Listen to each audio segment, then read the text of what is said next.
Everybody, and welcome to this evening's Charityworks webinar, Everything You Need to Know About Charityworks.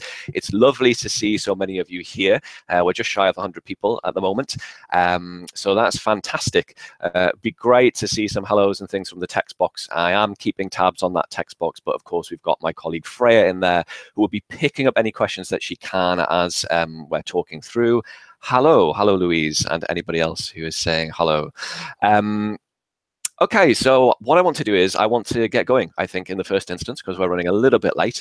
The purpose of this webinar, ultimately, is to tell you about the Charityworks Graduate Program and to give you a bit of information about what the scheme is, what it involves, and to give you a little bit of an idea about Charityworks, both from the point of view of thinking about what the placements look like and also thinking about the leadership development program. Hello to Samuel. Yes, we did meet today at Leeds Career Fair. So pleased that you could make it. You've probably heard enough about Charityworks for one day anyway, but it's nice that you're here to hear a little bit more. For those that don't know, we were on campus today at Leeds and we're traveling up and down the UK, visiting lots of universities to talk about the program. Today was our first campus event at Leeds, and as ever, it was a really, really busy one. So hopefully you can see the slides, and I'm hoping that the connection holds up well enough. So I want to introduce myself first of all, and actually I've got a lovely slide on the screen at the moment introducing some of our team. Sadly, I put this slide together and realized that Freya is not in this photo. Freya had the audacity to take a holiday, sadly, which means that she wasn't in this photograph. But there I am at the back of the gentleman, second from the left, and I am Craig, and I'm the campaigns manager for Charityworks, which means that for the most part, you will probably see me on campus talking to students like yourselves about the program and really trying to encourage people who want a career to make that makes a difference to consider the Charityworks program ultimately. People will be asking lots of questions about when we're coming to different universities, so I'll be talking about that in a little bit more detail towards the end of the presentation. Freya is my colleague. Freya is a special projects officer who works at Charityworks. She is currently taking questions in the chat box and will be with you throughout the course of the webinar. Freya was previously a Charityworks trainee herself, so Freya knows the program very well from a trainee's perspective. So she's a great person to ask questions to if you want a little bit of insight from what it's like to be a trainee on the program. We're going to cover some of the broader aspects of the program in the presentation. Any questions that you have that Freya thinks are really important for everybody to hear, she's going to send me a message and I'm going to cover them off in the presentation. So a big welcome to Freya as well. So I want to first talk about why we do this, why Charityworks exists, and also from your perspective, why you would want a career essentially making a difference.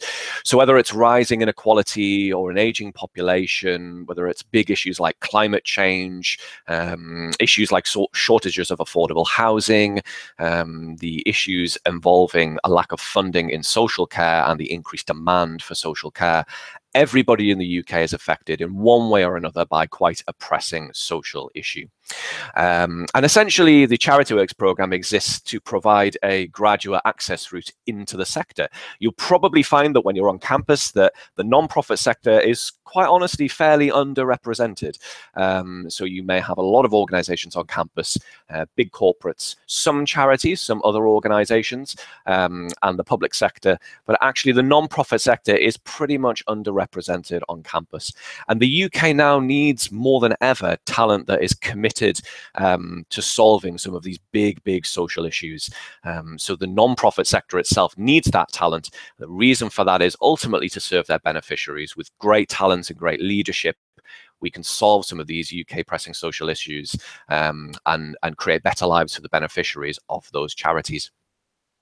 People to be able to work on these issues over the long term and build a life and career for themselves whilst becoming brilliant social leaders. That is essentially what we want you guys to do.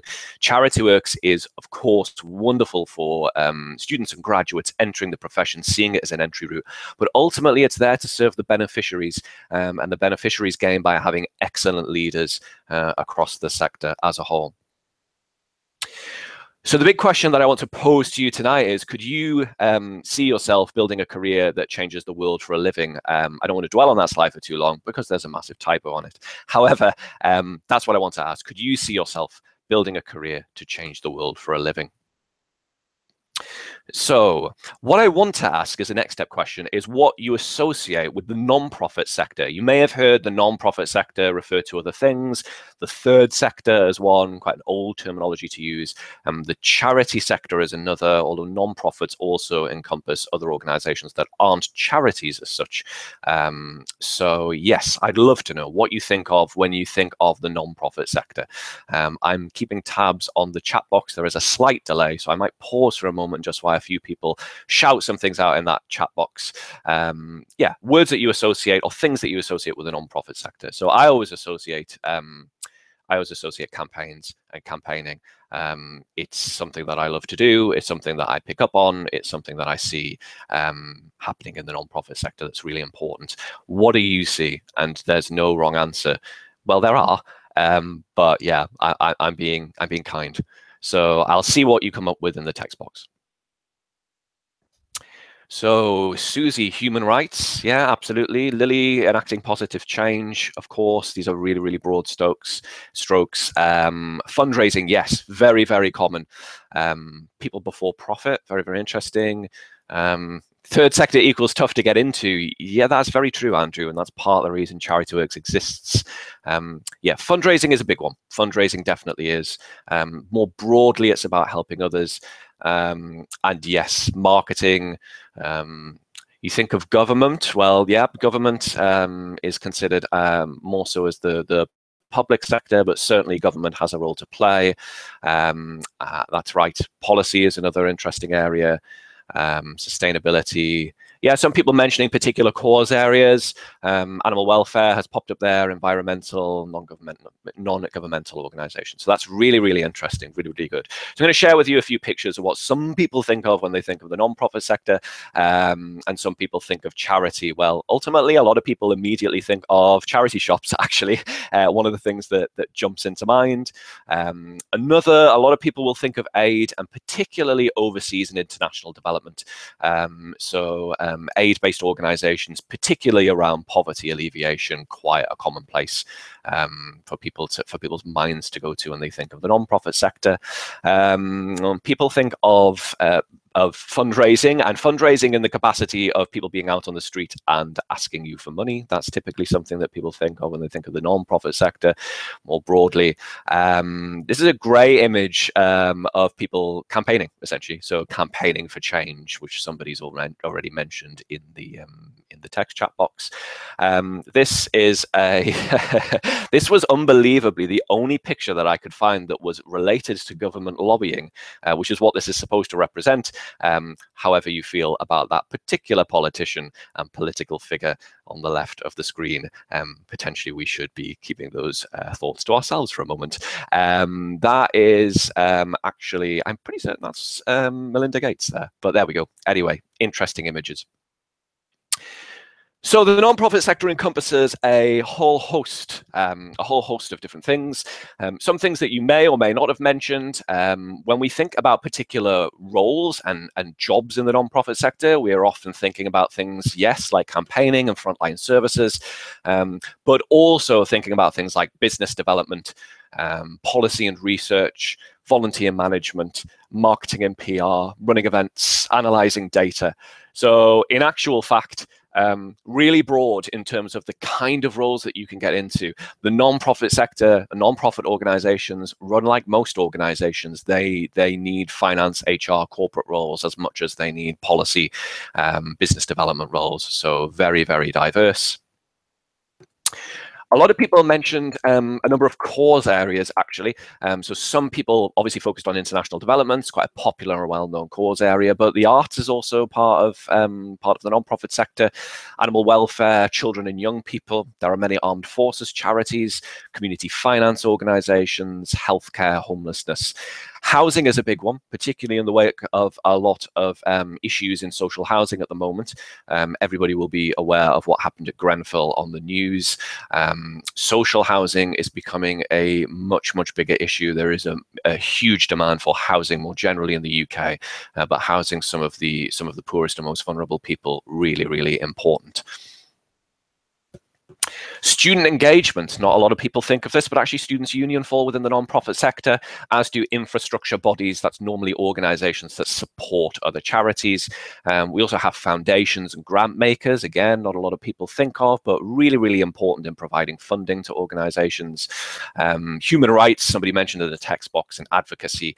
There are also faith and interfaith-based organizations, community development, the environment, which I don't think gets talked about nearly enough. And then there's plenty of organizations dedicated to equalities and inclusion. So actually a really varied look at the sector. It's such a diverse sector, and we feel like on the Charityworks program that a vast majority of that is actually reflected in the placements that we have available. It's worth noting, stopping at this point, this is a lovely picture of Faizan, who is a current trainee on the program, and it's just to note that 92% of trainees feel motivated by the cause and mission of their organizations.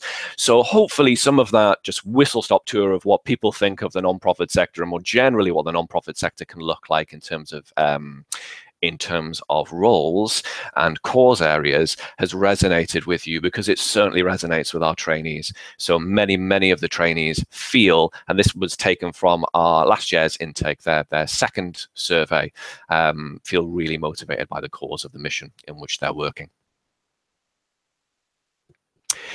So the next thing I want to do is talk to you about Charityworks very specifically, as it's why you are all here. So essentially, what is Charityworks? Well, Charityworks is first and foremost a full-time paid job, and that's a full-time paid job at one of our non-profit organizational partners.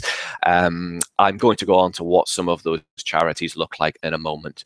So we typically recruit into around about 140 to 150 placements per year, and those can be at around about 80 to 100 charitable organizations. They look very different, and like I say, one of the future slides will touch on what that looks like. So as a Charityworks graduate trainee, you'll have an opportunity to deliver a real full-time paid job. It's very much a real role in a partner charity or housing association. At the same time as that, you also take part in a highly acclaimed leadership development program, which will introduce you to what you need to work and to lead in the non-profit sector. So the role is a fixed-term role for 12 months, and the leadership development program, which I'm going to talk about in a lot more detail in a moment, also takes place over 12 months. Over the course of that 12 months, importantly, you'll be making a difference. So you'll be building experiences of the sector. You'll be gaining an understanding of the key issues involved, not only in the area or cause area in which you're working, but the sector more broadly. And you'll also have access to a national network that's dedicated to making a difference, and a little bit more about network building coming up as well. As well as that, there is training and support. How we structure this in terms of Charityworks program management, it changes year on year, but ultimately the training and support gives you the opportunity to come together with fellow trainees in a group that we call a cohort, and also to meet with leaders across the sector to explore and debate some really key issues that will affect not only your work, but society as a whole. You'll have the opportunity to produce research and to help to raise your profile and develop your understanding of the sector. So the Charityworks program in a nutshell is about providing you with all the tools and support that you need to ultimately take the next step to be a leader within the UK social sector. And we do that through providing you obviously with a placement and a mix of experience, but also with the opportunity for you to develop through a professional development program, which again, I'm going to talk about in a few moments. So let's think about the role more specifically. So when you're applying for Charityworks, and a little bit about the application process in a moment, when you apply for Charityworks, you are applying for the program as a whole. And that's quite important, because I think when you're applying and putting answers on your application form, you should be aware that you are applying to be a Charityworks graduate trainee. And we work with you in terms of where you're placed, but a little bit more about that in a moment. you will essentially be placed at one of our Charityworks partners. So as I said, there's around about 80 to 100 organizations that we're working with yearly to place roughly 140 to 150 trainees on the program. And they look very, very diverse, as do a number of the roles. They're UK-wide placements. There is a big concentration of placements in London, but we also have placements in the Southwest, typically centered in and around Bristol, but also reaching out a little bit further than that. We have placements in the Midlands, so in and around Birmingham and Leicestershire. We also have placements in the Northwest, where I've been today, in sort of Leeds and Yorkshire area, but particularly in Manchester. And we have placements in Scotland too. The year that you will be applying into the program, so for a start in September 2018, we'll be working incredibly hard to make sure we have placements that are in as much diverse in location as they are in terms of role and cause area. So we're hoping to gain a number more placements in Scotland. We're hoping to develop more placements in the north of England in particular. The southeast is always particularly well served. Usually the placement hours are around 9 till 5. You're looking at typical working hours, normally Monday to Friday. Some flexibility is needed depending on the particular role that you're doing. Some roles may require you to work the odd evening, or potentially come in and have a work at the weekend, but for the most part, they are 9 till 5 roles. The contract that you will be on will be fixed term, and it will run 12 months full time. So when you start in September 2018, if you're successful on the program, you'll be on a 12-month full-time pay contract. You are contracted to the host organization or charity in which you're working, whilst you're also enrolled on the Charityworks Leadership Development Program. I'm going to pick up some of the questions that I can see coming through the text box as well. Where are the placements in Scotland was one of the questions that popped up, and potentially we'll touch on that a little bit at the end. But this year we had placements towards the west of Scotland in Glasgow, and we had placements in Dundee. We're hoping to grow placements in and around Edinburgh as well, but a little bit more information when we start to do the question and answer at the end. So let's talk about the employers. So for 2018, we're recruiting 140 to 150 graduates across around about 80 to 100 nonprofit partners. This image that you see on the screen at the moment is just a sample slide, an example of some of our employers. So let me talk you through what some employers look like. So in terms of international development, we're working with organizations like UNICEF, AMREF UK, Mary Stopes International. They're all placements that we have this year on the program. Of course, the placements vary year on year, but a number of organizations have worked with us for a few years now. We have organizations like the NSPCC, large organizations in mental health like Mind. We also have placements at more moderately sized organizations, but are working in advocacy and rights, such as the LGBT Foundation, which is one of our northern placements. We have plenty of placements in housing associations and in social housing, including the oversight body for social housing, which is the National Housing Federation. The RNLI is one of our partners. We have age-based and elderly care charities like Age UK. We also have disability charities and hospices too. There are a number, essentially, and it's really, really diverse. Student unions are well represented on the program as well. Action on Hearing Loss, another great organization. We also have some science-based organizations. We're working with the British Science Association this year, the Royal College of Radiologists. So it's very, very diverse. And in terms of size, it's diverse too. So some of the roles will be organizations that are tremendously big. So UNICEF is a great example, such a large organization, international presence, same with Mary Stopes International. Mind is also a large organization, but then we've also got more moderate sized organizations and some smaller organizations. So we have some environmental charities this year that employ around about 6 to 10 people, but actually they're working in a really, really interesting area of environmental conservation.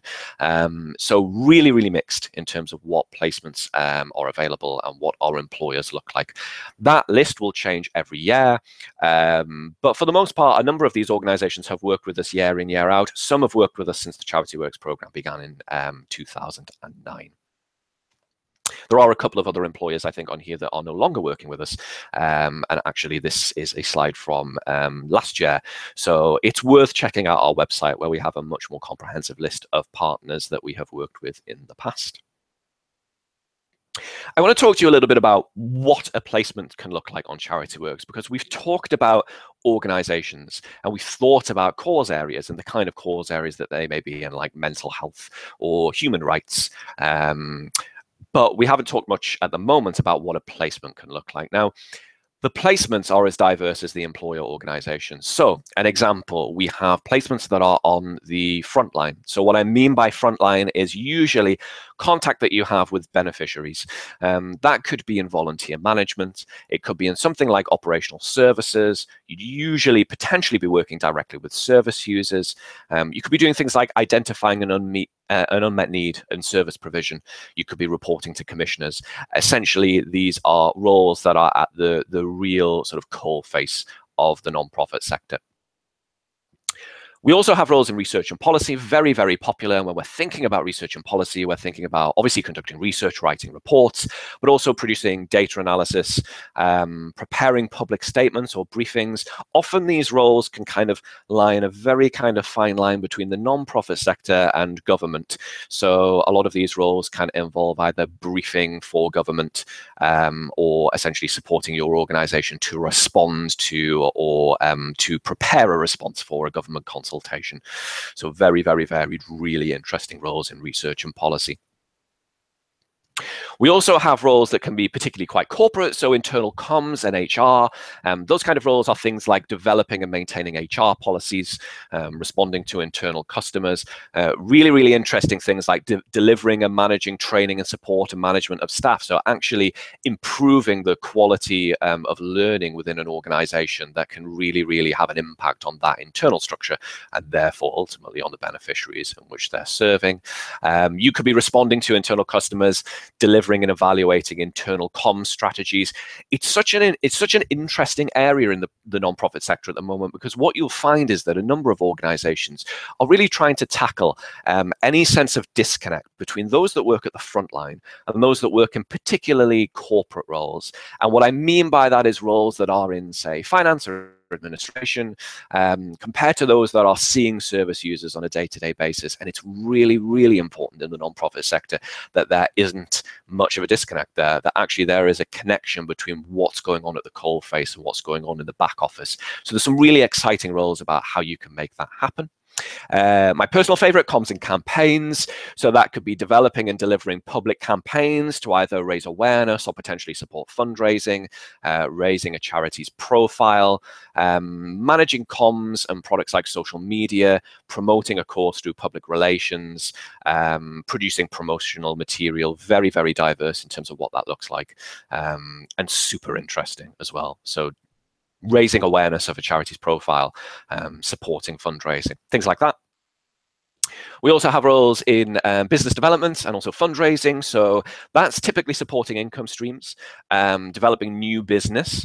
And often those relationships can be you working in a charity to support their tenders for business, potentially from government. I mean, we're seeing more and more in the nonprofit sector as the state is shrinking or has been shrinking during a period of austerity. The nonprofit sector is in a strange position in that actually the funding that the sector receives from government is reducing. More and more charities are becoming dependent on their own structured giving, raising funds themselves, and at the same time they're also having to deliver more and more what would normally fall into the public services domain, more services themselves. As a result, this is a really interesting area of work because you're often building business development capacity, winning government contracts, providing more and more support for communities, raising funds and awareness, organizing and delivering fundraising events, identifying new sources of income. So really exciting area to be working in as well. This just gives you a sample, and I've kind of grouped them into kind of 5 key placement areas, but it's not an exhaustive list. There are other areas you could be working that potentially fall under these subheadings. So things like volunteer management would be a great example. roles are also available, and we're looking essentially for anybody from any degree discipline, but actually where there are particular roles, particular technical roles, sometimes it's really useful to have somebody who has a kind of technical or STEM background. So definitely think that this program is as much for you whether you're studying social sciences and humanities as much as if you're studying finance or economics, and also as much as you're studying sciences and things too. Often, I'll touch on that in a moment, Heather. We'll come back to questions with regards to things like research and what that involves. But I'm going to touch a little bit upon the professional development program in a moment first, and we'll come back to some of these questions. It's worth noting that 91% of our trainees last year would outright recommend Charityworks to a potential applicant.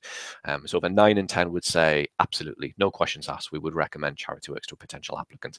I like that stat. I think it's important to show you that actually there's a really strong network of what we call fellows on the program, which is alumni, people that have completed the program, and they say time and time again that they would recommend Charityworks to other people. It's also worth pointing out that Charityworks this year is a Times Top 100 graduate employer. I like this picture too. This is our Deputy Director, Ned, in the corner on the left there, delivering a session at induction with a really, really engaged bunch of new Charityworks trainees. We are in the Times Top 100 graduate employers. We're 71st out of interest, and hoping that that will continue to grow. That means that the High Flyers research have interviewed a number of people on campus and asked them to name an employer that they think provides the best employment opportunities for graduates. And with no prompting and no multiple choice questions, we've come up in that to be in the Times Top 100. I think that's really important. And if you do have access to a Times Top 100 graduate employer guide, either through your university or through the website, please look at some of the information that's available in there in terms of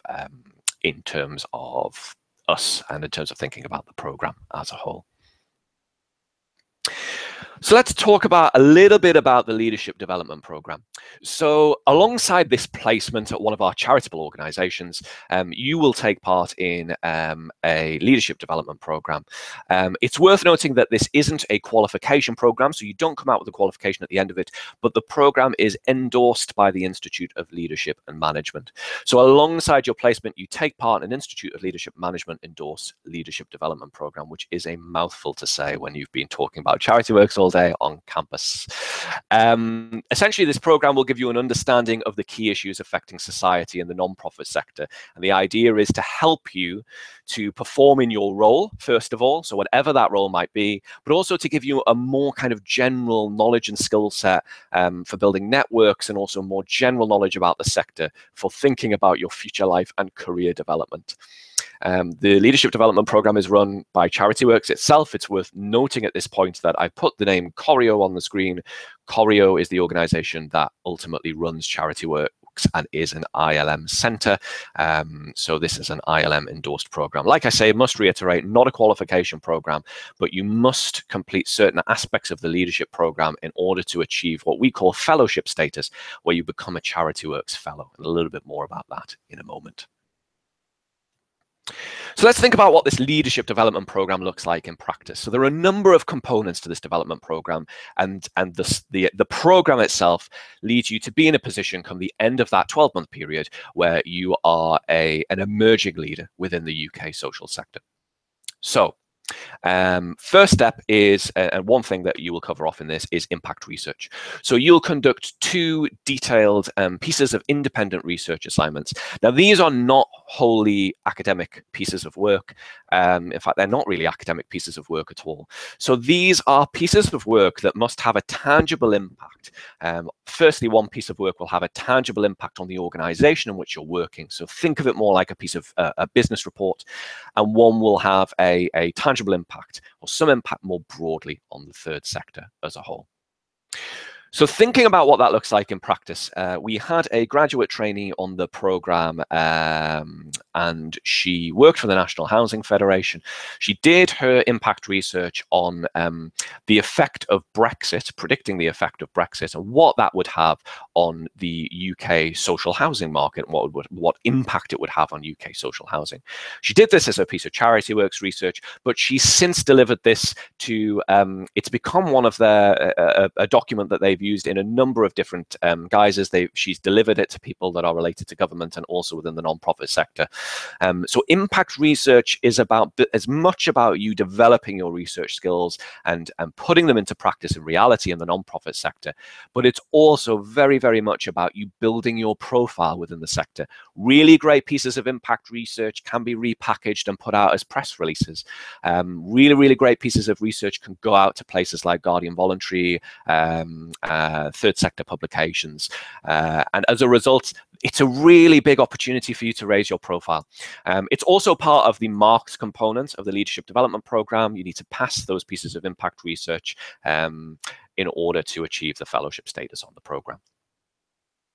Another really important aspect of the program is peer coaching. Often something that is overlooked slightly is your relationship with your peers. And essentially during the program, you will be allocated a peer coach during your time on the program, which will be a fellow trainee on Charityworks. And essentially you will get to meet with them regularly to provide mutual one-to-one coaching and support. Often it's a really, really great way to develop your own coaching practice, which is a really, really great skill to have.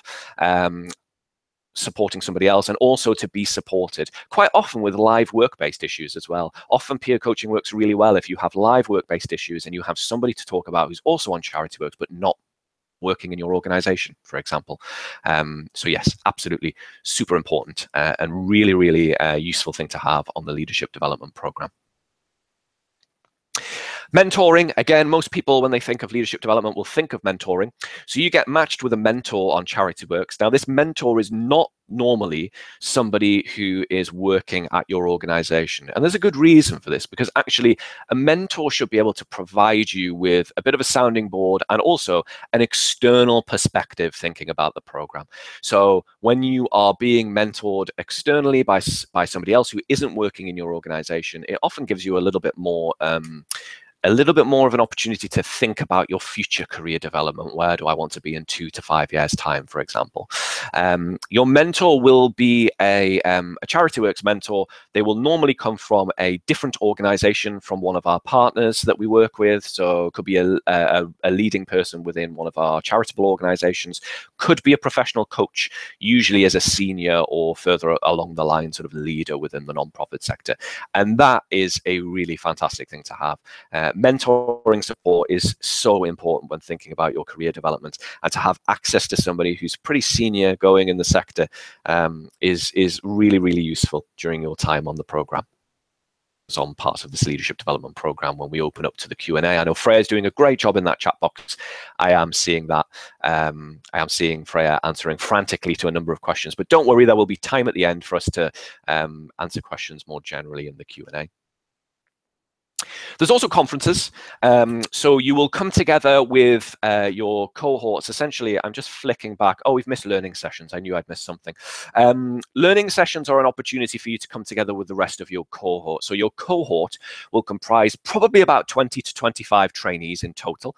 They're normally grouped regionally. And so normally those trainees, or for the most part, a lot of those trainees won't be working at your organization. And that's like your class on the program. And essentially, you will meet with them at multiple points throughout the year. And this is where you take part in facilitated learning sessions designed to develop your skills. So what I mean by that is that you will be learning about things that will help your general career, your general leadership development, but they will be contextualized to the nonprofit sector. So some of that might be things like managing money, or how to identify social capital, for example, and how to build social capital. And essentially, these are really useful learning sessions in terms of more broadly developing your skills. So you might be working in a role where you're working in campaigns, and your day job might be fundraising, for example, but actually you'll get a really broad experience around the nonprofit sector as a whole, such as experience and facilitated sessions on managing yourself and managing others, those kind of things. Super useful, but contextualized to the nonprofit sector. So again, great leadership development there to support you within the nonprofit sector. Yeah, it would be great if you could leave a few questions if Freya isn't managing to keep up with all of them, because there definitely is a Q&A portion coming up in the next 5 or 10 minutes, and I'm going to try and answer as many as I can with Freya's help.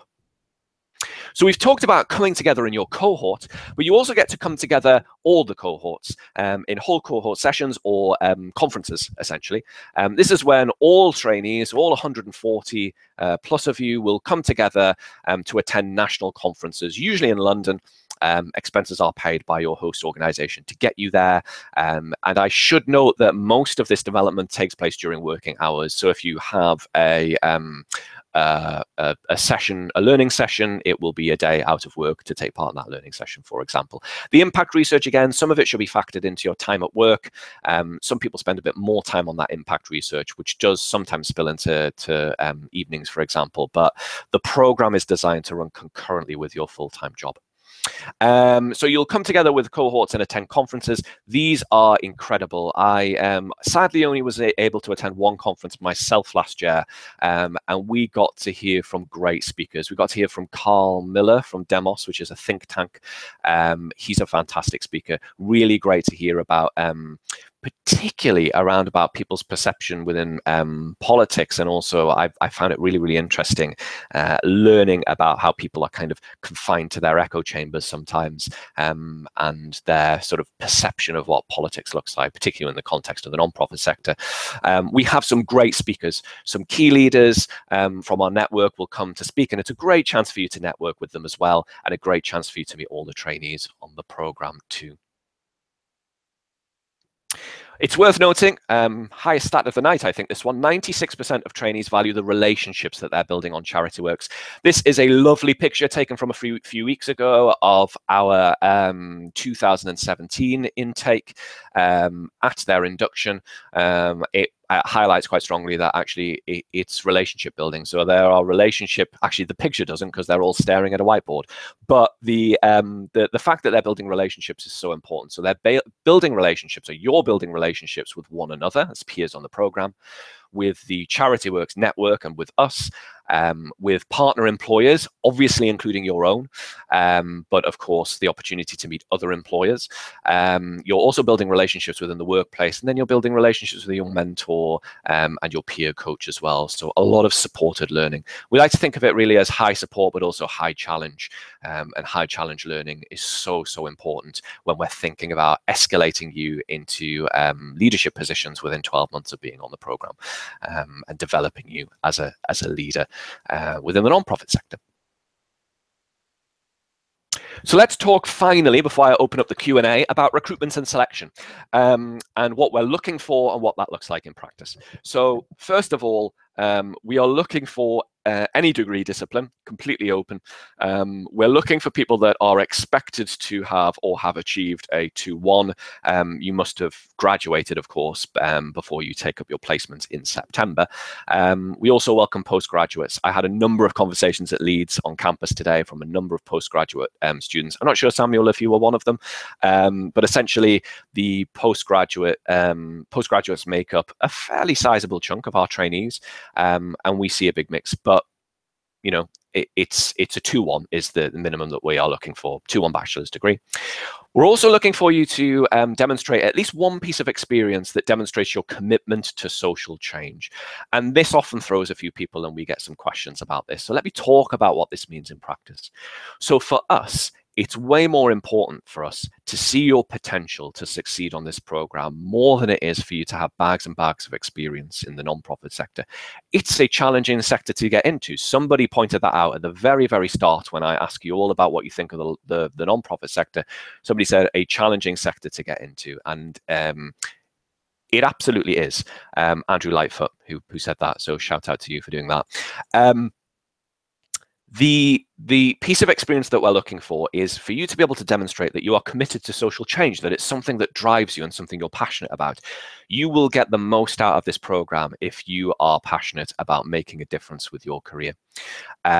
So essentially, that experience can look like a number of things. It can look like voluntary work, and that can be something that you've done for a year. It can be something that you've done for a couple of months. If you don't have any voluntary experience, or you're worried about demonstrating this experience, application applications close on the 28th of February, so you have time to be demonstrating this experience while you're applying. It could also be things like caring responsibilities. You may have looked after an elderly relative. You may work with young people in your spare time. You may have caring responsibilities for younger siblings that are quite challenging, for example. There are a number of different ways in which you can demonstrate this commitment to social change, but some of the more obvious are things like voluntary work, and also working with student societies. So your universities will have a number of student societies.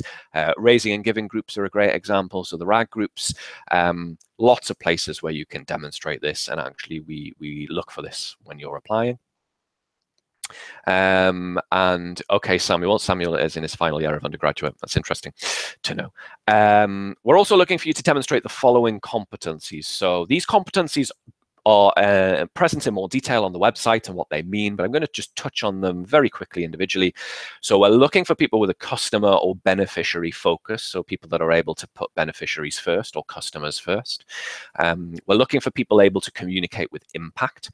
We want you to be able to build positive relationships, and I hope that from my talk of the Leadership Development Program, you can see why we would want you to do that. That shouldn't say resiliences, that should just say resilience. There's no plurality there. We are looking for people that are resilient, and there's a number of ways in which you can demonstrate that too. We definitely want people that are results driven, and also often people think this charity sector can be sort of like an easy place to work, but actually it's really challenging. You're dealing with tight budgets, you're dealing with government oversight, you are dealing with changing circumstances all the time. It's an amazing place to cut your teeth and think about challenge. So we're looking for people that are innovative and entrepreneurial, that can come up with really creative solutions to problems. We're also looking at people that are adaptable and very much committed to their personal development. You get what you put into the Charityworks program. If you are willing to be committed to your personal development, there are countless opportunities on the program and also through supporting our volunteer network. Our campus ambassadors in particular do a fantastic job of raising awareness of this program. There is a great opportunity for you to develop in a number of different ways if you want it. So let's talk about what this looks like in stages very quickly. The first is an online application form. It's worth telling you that our online application forms are open, and they opened on the 3rd of October.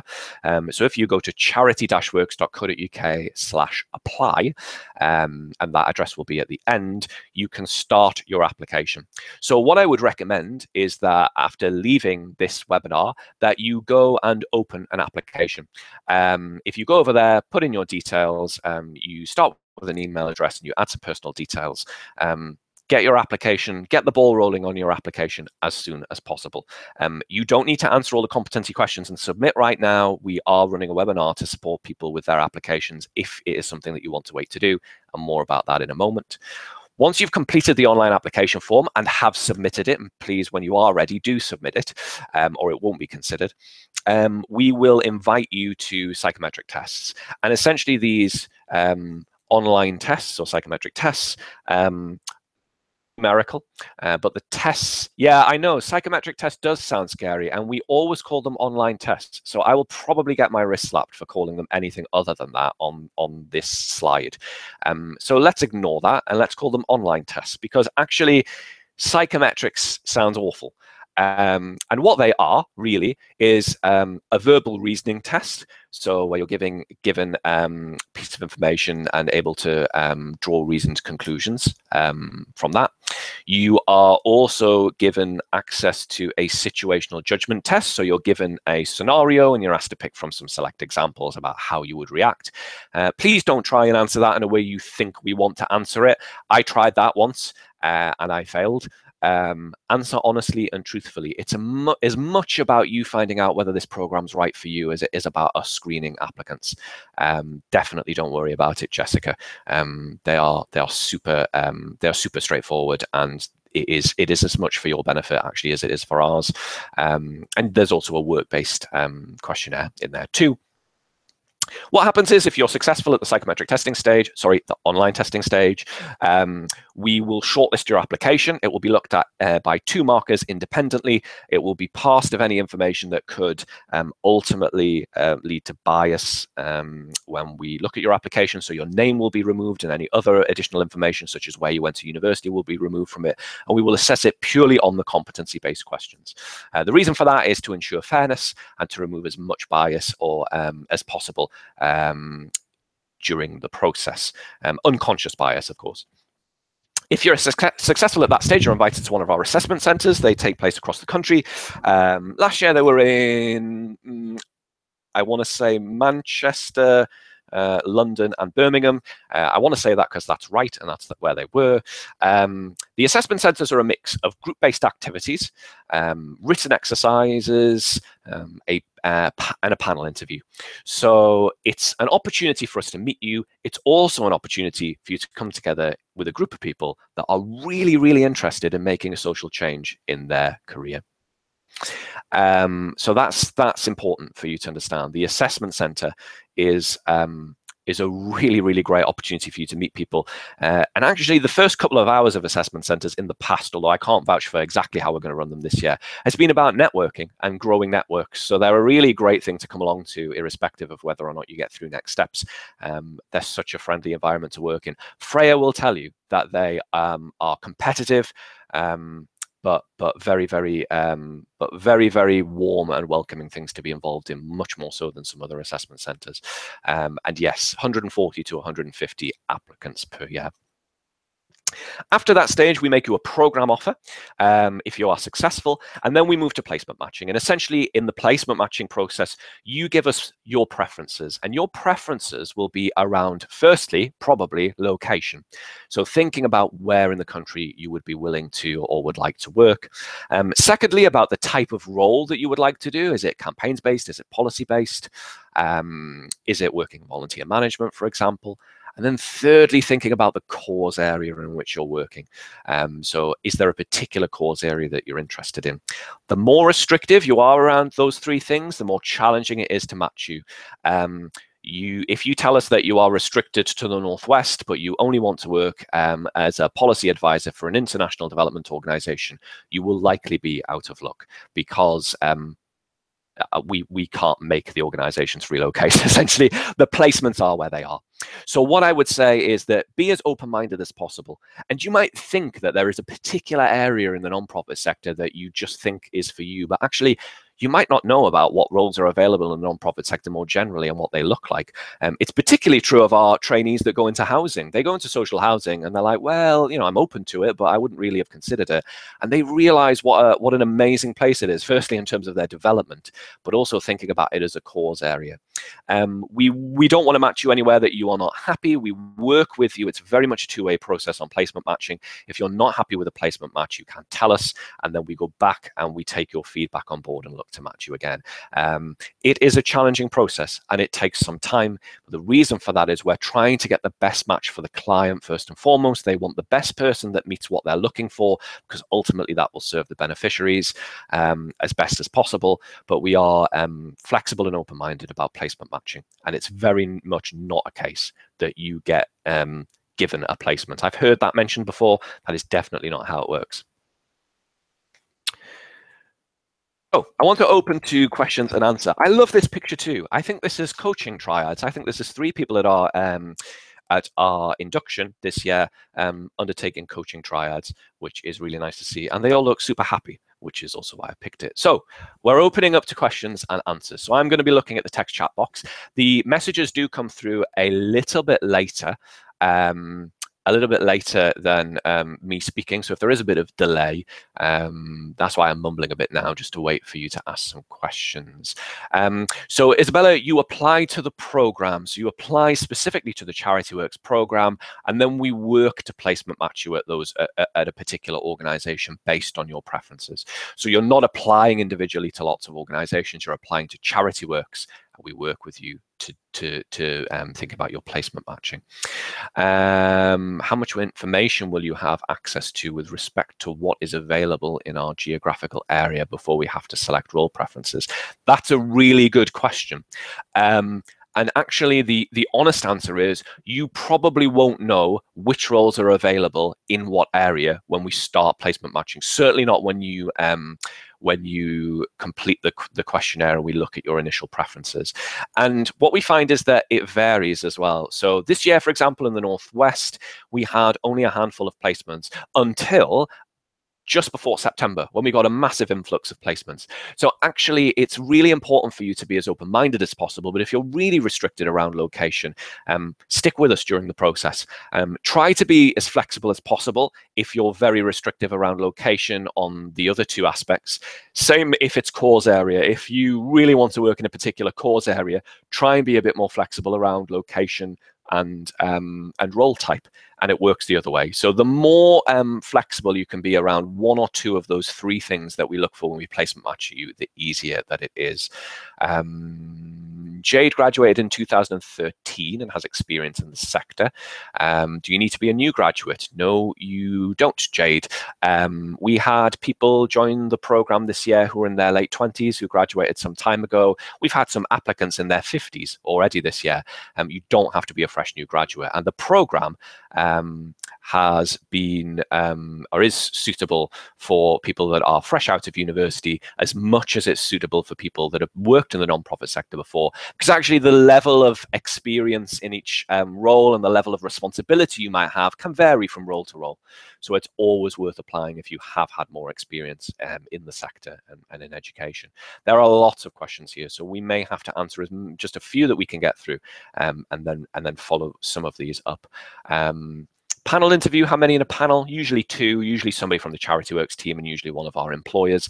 We make you feel super relaxed, and it's a great chance to get to know you. So please don't think about it as something to be worried about. Is experience in international development relevant to the scheme? Any experience in the nonprofit sector, any experience that demonstrates a commitment to social change is relevant to the scheme. We do have international development roles, but of course, the entire program isn't made up of international development roles. And as a result, that means that often some people who want to be in international development can't be in international development because we only have a limited number of roles available. But we work really, really hard to make sure we can get you to where you want to be. The career prospects after 12 months is a great question. So essentially what happens at the end of the program is a number of our employers will want you to fill a Charityworks role, and they actually from the outset probably have in mind that they would quite like you to be in a position where you could potentially take that role up full-time in a permanent position afterwards. Some of our employers have that capacity to do that and some don't. So we find that, or we found in the first 5 years of running the program that that 2/3 were retained by their placement organization, and we found that 100% of people were employed in the nonprofit sector within 3 months of leaving the program, and that's the last stat I have based on that. Although what I would say is that the vast majority stay within the nonprofit sector. And because you've been through this fantastic leadership development program and had a year's worth of experience and built your profile around impact research and had a mentor, and you're part of the fellowship framework. So as you're part of the fellowship community, so as a result, you're connected to us. You're connected to your fellow interns, to your fellow trainees, rather, your fellow graduates. It's definitely a case that it stands you in really good stead thinking about your career prospects moving forward. You give role preferences after you've applied, although sometimes it comes out a little bit in your application form. How often do employers offer grads permanent jobs? I think my stat is probably the best. Was probably the best go-to on that. It very much depends on the employer. What's your favorite thing about your jobs? Oh, that's interesting. Freya, I don't know if Freya's answered that. She hasn't answered that yet, but I can tell you what the favorite thing about my job is, and that is campaigning. It should be. I'm the campaigns manager, so if that didn't work out, I'd be in trouble. It's raising awareness of the sector as a career opportunity for people, and it's getting it's getting young, fresh talent, or indeed any talent, into the nonprofit sector to make a difference. And I love the variety. I love the variety of people that we get to work with. I'm starting to wonder whether or not you were aiming that question at us specifically. So I'm gonna roll back and not say much more for the time being. When would you find out if you're successful? Not sure if Freya's answered that, but hopefully she can. Will there be any placements in Northern Ireland? Lucy, quite honestly, I expect probably not for 2018. We're really concentrating on expanding across England, in Wales and Scotland. I genuinely hope so in the future. I always recommend that you apply because that is not a certainty. We may land a placement in Northern Ireland and it may be really viable. So please apply anyway. Freya, the prospect is really good. Yep, that's really good, Freya. It certainly is the case. Limited to how far you can travel. Definitely be as open-minded as possible. And actually, sometimes we don't know where those placements are going to turn up. So when we build new relationships with new charities, it may be that we have a charity that is based on your doorstep. We have a few in some really strange places, really far-flung places across the country. I'm not saying Lincolnshire's strange. I just mean more generally. Please don't take offense by that. Rob, do all organizations pay the real living wage as opposed to the George Osborne living wage? So the salary Freya will have touched on is 18,000 outside of London and 20,000 inside of London. At my last check, I'm pretty certain that's at the living wage, or if not, it's probably a couple of £100 out, maybe it's across the year. I need to double check. The living wage is currently £8.45 per hour outside of London, and £9.75 per hour inside of London. So yes, I'm pretty certain that is for a 37.5 hour week across 52. So the London wage is definitely above it because the living wage as set by the Living Wage Foundation is £19,012 and £8.45. This is me doing calculator work right during a webinar, which I'm very proud of right now. Yeah, it is above the living wage. Again, £8.45 an hour for a 37.5 hour week is 16,477. So yes, at 18,000 and 20,000, that is above the living wage as set by the Living Wage Foundation. You are welcome. How much does it pay? We've answered that one already. I've had to miss a few, I think. Hi, Craig. Earlier you mentioned there would be another webinar about the application process. When will this be? We're about to mention it right now. Okay, yeah, definitely don't forget the East Midlands and actually the East of England. Definitely places where we're looking for placements. Will we be coming to Sussex anytime soon? We will be at the Sussex and Brighton Joint Graduate Fair at the Amex Stadium. I can't remember the date, but check with your university. We will definitely be there. I've already booked it. Which universities will we be visiting?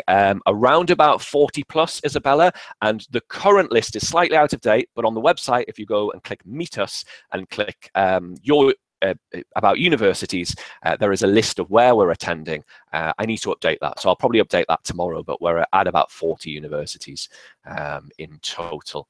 Full list on our site, Freya. Are there any placements where knowledge of languages would be useful or a requirement? Depends on the year of the program, because we haven't had any this year, but certainly language students are as much in demand as any others. Particularly if you're working in an environment frontline, I would imagine, where there's quite a diverse community around languages. So yes, it's November 8th, so that will be great. Okay, I'm going to very quickly let you know about next steps just before we lose dwindling numbers as we're just moving past 7:30. So next steps, please go to www.charity-works.co.uk and click apply. It's up there. You can see it on the page there to start your application today. If you're tired and you're not going to start it today, start it in the next few days, because once you're on the system, it's great. It's an opportunity then for you to complete the competency-based questions in your own time. Applications close on the 28th of February, so you obviously do have time. Please don't leave it till then. If you can do it before Christmas, please do. Check out our blog, which is also on the website. Some great stories from existing trainees, from previous trainees, and from mentors, and from placement supervisors on the program. program. Also click on Meet Us and you can find out about future events. Again, I'll be updating that with regards to university. University of Kent, we are at University of Kent's General Careers Fair this year. Any other university questions, please pop them in the text chat box and I will try my best to answer them very quickly. Here are the 2 dates that you need to pop in your diary for the remaining webinars. So webinar 2 is helping you to apply. That will be with myself, and I will be talking you through the application process, what makes a good application, which kind of writing techniques to use, how to articulate examples when you're writing about competencies. I'll also be talking about assessment centers, how best to approach them, what are the pitfalls, what to look out for. Really important, I think, that webinar. So even if you open your application today or over the next few days and you start the competency-based questions, but you don't complete them, wait till Thursday once we've got the full sort of picture, and actually it'll leave you in a really great place to start dusting off your application after November. And then we have a Meet the Trainees webinar. There is one on our YouTube channel already. It's from last year where you'll be able to see the wonderful Freya in person, not in person, but streamed online, leading a Meet the Trainees webinar. Freya will tell you that that was a lot of fun to do. We'll have 3 new trainees there on Wednesday, the 31st of January, so into the new year at 6:30 p.m. Don't worry, if you've signed up to this webinar, I will be sending you all the details about both of these in due course, including how you can sign up to them. So what remains to be said is apply. www.charity-works.co.uk/apply. Start as soon as possible. And you can't yet book the November webinar because I haven't opened bookings, but they will be open this week. And I will be sending you an email this week to tell you that bookings have opened. There isn't a limit on placements. We can stream with quite a few hundred. So don't worry if in case you forget.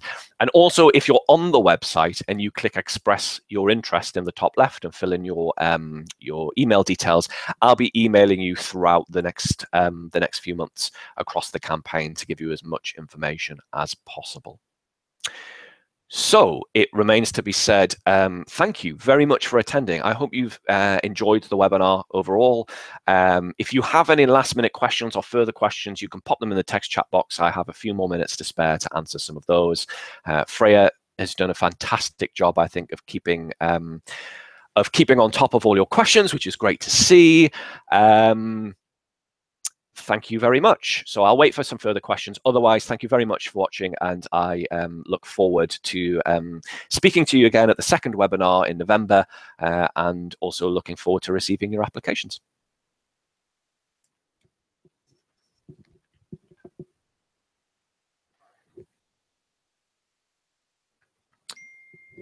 You're more than welcome, guys, and a massive thank you to Freya. She's done a great job. Well done.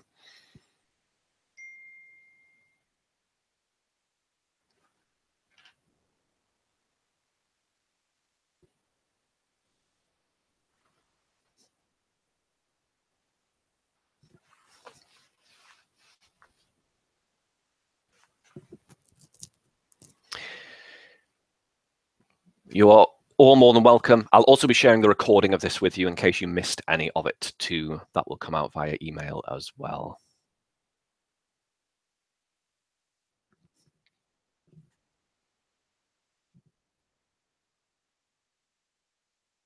The answer on overseas placements is no.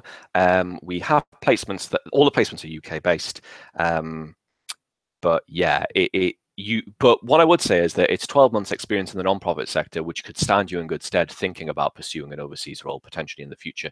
And if potentially you're working at an international development organization, when you've completed your placement, there may be an opportunity within that organization to think about where your career takes you next. And that may very well be overseas.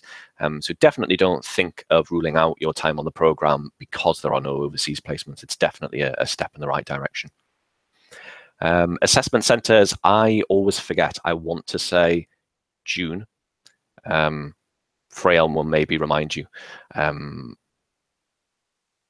Yeah. Yes, if you don't succeed, you can apply again in the future. Makes no difference. So if you were unsuccessful this year, you could always apply again next year. We look at each application fresh in every year. Absolutely, Hazel, and it's a really great question.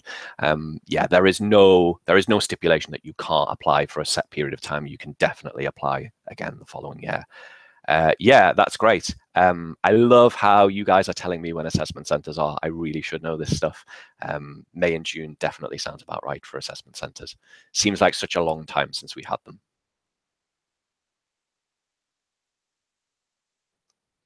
Okay, great. Well, I'm going to draw this to a close and sign off now. If you have any further questions, if you can email them to info@charity-works.co.uk, and I look forward to seeing you all again soon. Thanks, guys. Have a good evening.